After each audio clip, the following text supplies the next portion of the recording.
Welcome into MMA Live. Junior dos Santos appears to be back, baby.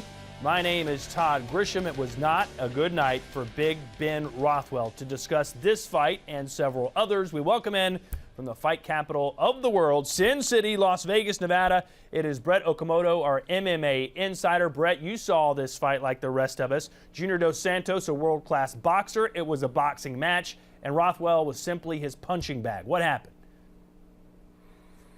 Well, I think what it was vintage Junior dos Santos, but mixed in with a little bit of polish. You know, this guy has always been a phenomenal boxer. We've known that about him for years. But what happened was he went up against guys like a Cain Velasquez who kind of wrote a blueprint on how to beat him, and that was to pressure him, push him up against that fence. His exits off of the fence were not all that pretty. He got hit a lot near the fence. That's how Cain Velasquez was able to beat him twice. That's how Stipe Miocic gave him a really difficult fight.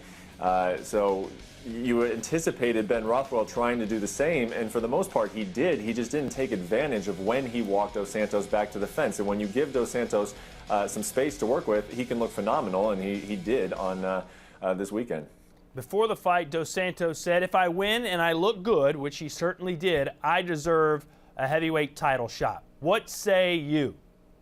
Well, I think that's a fighter, asking for a title shot that he probably doesn't quite deserve yet, though. However, this really does put him right back into that proverbial mix that we're always talking about. Dos Santos is a former champion. He's got a big name.